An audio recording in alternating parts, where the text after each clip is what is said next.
Ito yung sasakyan ng anak ko. Ayan. Pinalitan ko ng size 18 na winter tires, pero ordinary ordinary pito lang yung nilagay ko. Ngayon, ilalagay natin tong TPMS sensor. Ayan, nag-i-install tayo ng bagong TPMS sensor. Ayan yung ating pang program at saka pang relearn. Ito ay blanco pa ito pag binibili namin. Ayan. Low profile yung goma, kaya binabaklas.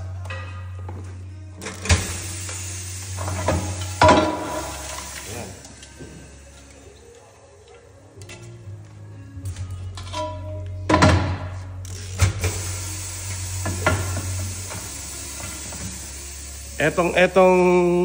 Etong TPMS sensor na to ay yung tinatawag na universal TPMS sensor. Lalagyan natin ng kaunting padulas, lubricant. Yan.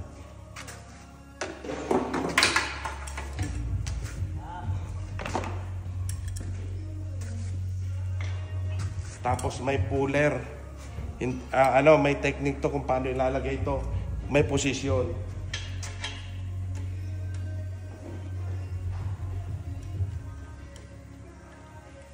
Ayan. Kailangan nakatihaya. Ito pag puller mo. O ayan o.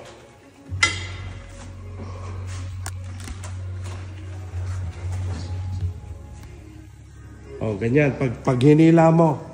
Kasi pag hindi ganito, tutukod doon, masisira yung sensor. Ayan. Tapos iikotin mo lang. O ayan o. O.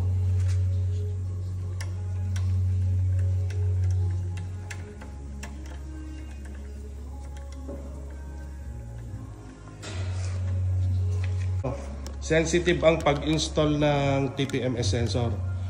Pag mali yung posisyon mo dito sa tire changer ay po pwedeng mawarak ito doon sa bead.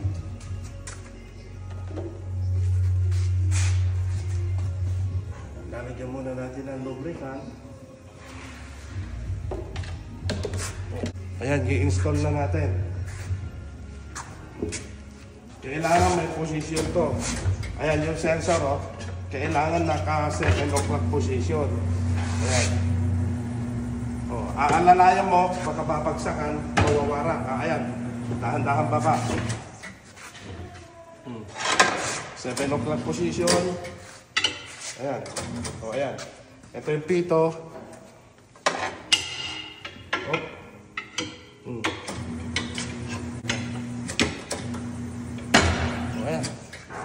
Eksakto paglusot, ito na yung pito. Ayan na yung pito nyo.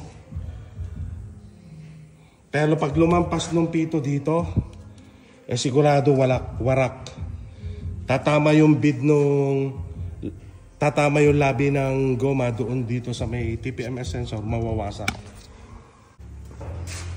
Ayan, ganun lang mag-install ng TPMS sensor.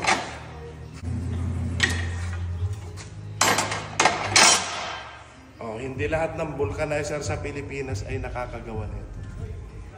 At saka kahit dito, nire-reset kasi yan at saka nire-reprogram. Ayan. Dalawang klase yung ganito. Ayan yung Tim Hortons. Nag-Tim Hortons muna tayo. Ito yung modules ng Murano na nilagay ko dito sa Mazda CX-3 ng anak ko. Ayan. Nilagyan namin to kanina ng TPMS sensor.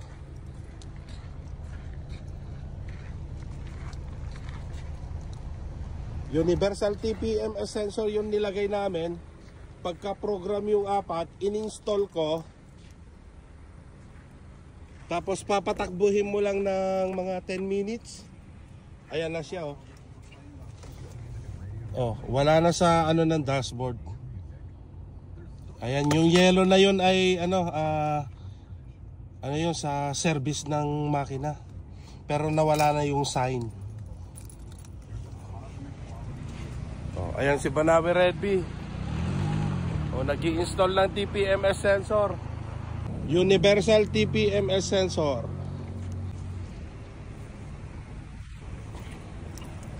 Ayan, Timis.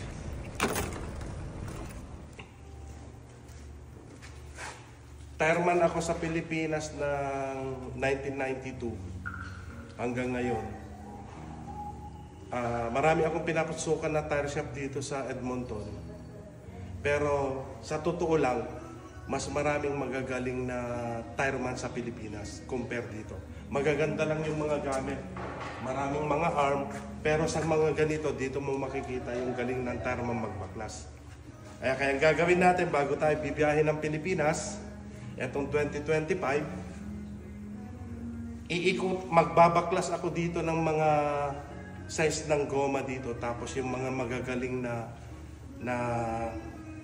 tireman dito sa Edmonton, iikutan natin.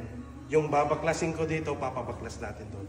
Para pag uwi natin ng Pilipinas, pag put up natin doon, baka sila na naman yung basher na magaling dito. Yan. Di ba, nakakatuwa? Ganun gagawin natin. Ayan, welcome yung mga magcha-challenge din dito. Ayan, Banawe Redby. Pero hindi ako magaling na tireman. Yan. Hindi lahat ng goma ay nabubuksan ko din. Kaya kailangan maging wise ka din dito. Kailangan kilatisin mo mabuti yung bubuksan mo. At hindi lahat ng tire changer ay nakakabagbukas ng mga mag wheels. Ganun po yun. Ayan. Hindi porke may tire changer ka na ay kaya mo nang buksan lahat ng mga papagawa sa'yo. Mali po yun.